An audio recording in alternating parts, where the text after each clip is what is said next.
ഒരു രാത്രി കൊണ്ടൊന്നുറങ്ങി എഴുന്നേറ്റപ്പോൾ ഉറക്കത്തിനിടയിൽ അതിഭയാനകമായ ശബ്ദം കേട്ട് കയ്യിൽ കിട്ടിയ മക്കളെയും വാരിയെടുത്ത് ഓടുന്നതിനിടയിൽ ആ മനുഷ്യൻ തിരിഞ്ഞു നോക്കുമ്പോൾ ഒരായുഷ്കാലം കൊണ്ട് കൂട്ടിവെച്ചുണ്ടാക്കിയ ഒരു ഭവനം അതിശക്തമായ ഉരുൾപൊട്ടലിൽ ഒരു ഐസ്ക്രീം പോലെ വെള്ളത്തോടെ മണ്ണിനോടെ അലിഞ്ഞു ചേർന്നു പോകുന്ന കാഴ്ചകളാണ് ഏതൊരു മനുഷ്യൻ്റെയും മനസ്സിൻ്റെ ഹൃദയം വല്ലാതെ അടർന്നു പോകുന്ന ഒരു സന്ദർഭമാണ്.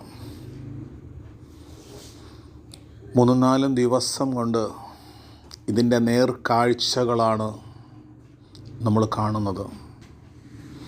ഉടുതുണിക്ക് മറുതുണിയില്ലാതെ കയ്യിൽ കിട്ടിയതുമായി മക്കളെയും ജീവിത പങ്കാളിയും താങ്ങിപ്പിടിച്ച് ഏതൊക്കെയോ ചില പ്രാഥമിക കേന്ദ്രങ്ങളിലും പ്രത്യേകം ചില കേന്ദ്രങ്ങളിലും അകപ്പെട്ട് കിട്ടിയ ഭക്ഷണവും കഴിച്ച് ചില മനുഷ്യർ അവിടെ കഴിഞ്ഞുകൂടുന്നുണ്ട്. ഇവിടെ നാം പ്രത്യേകം മനസ്സിലാക്കേണ്ടത്, എൻ്റെ ഒരു സുഹൃത്ത് അവിടെ അത്യാവശ്യം ഭക്ഷണങ്ങളും മറ്റ് സാധനങ്ങളും ഒക്കെ അവർക്ക് കിട്ടുന്നുണ്ട്. അവരുടെ കൈവശം ഒരു 100 രൂപ ചക്രം എടുക്കാൻ അവരുടെ കൈവശമില്ല.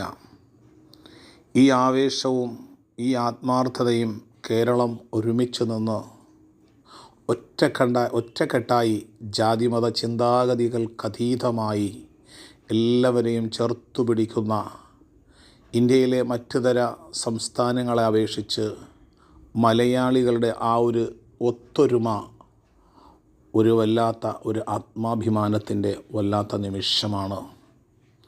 പക്ഷേ ഈ ആവേശവും ഈ കാണുന്ന ഒരു വെപ്രാളവുമൊക്കെ 1-2 ആഴ്ചകൾ കഴിയുമ്പോൾ സ്കൂളുകളിലും താൽക്കാലിക ടെമ്പററി സെൻ്ററുകളിലുമൊക്കെ കഴിയുന്ന മനുഷ്യർ, അവർക്കിനി ചെന്ന് കയറാനൊരു ഭവനങ്ങളില്ല, അവരുടെ വീടുകളില്ല.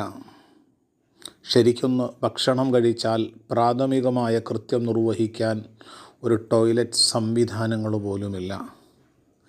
ഇത്തരമൊരു സാഹചര്യത്തിൽ വീണ്ടും ഈ ദുരന്ത ഭൂമിയിൽ പരീക്ഷണം നടത്താതെ അവർക്ക് സമാധാനമാകുന്ന എത്രയോ വിശാലമായ സ്ഥലങ്ങളും വിശാലമായ ഭൂമികളും നമുക്കുണ്ട്. ഇത്തരമൊരു സന്ദർഭത്തിൽ അവിടെ ഒഴുകിപ്പോയവരും അവിടെ മരണപ്പെട്ടു പോയവരും മറ്റാരുമല്ല, നമ്മുടെ കൂടപ്പിറപ്പുകളാണ്, നമ്മുടെ അച്ഛനും അമ്മയുമാണ്.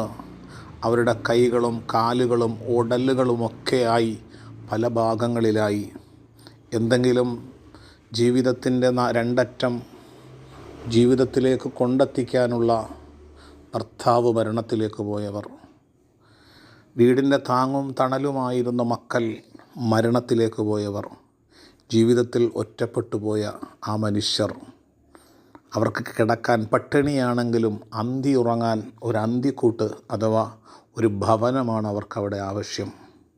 നമ്മുടെ സമ്പത്തിൻ്റെ ഒരു ഭാഗം പ്രത്യേകിച്ച് നമുക്ക് കാണാൻ കഴിഞ്ഞത് ഫുട്പാത്ത് കച്ചവടക്കാർ പോലും അവരുടെ മുഴുവൻ സാധനങ്ങളും എടുത്തുകൊണ്ട് പോയിക്കൊള്ളുക എന്ന്.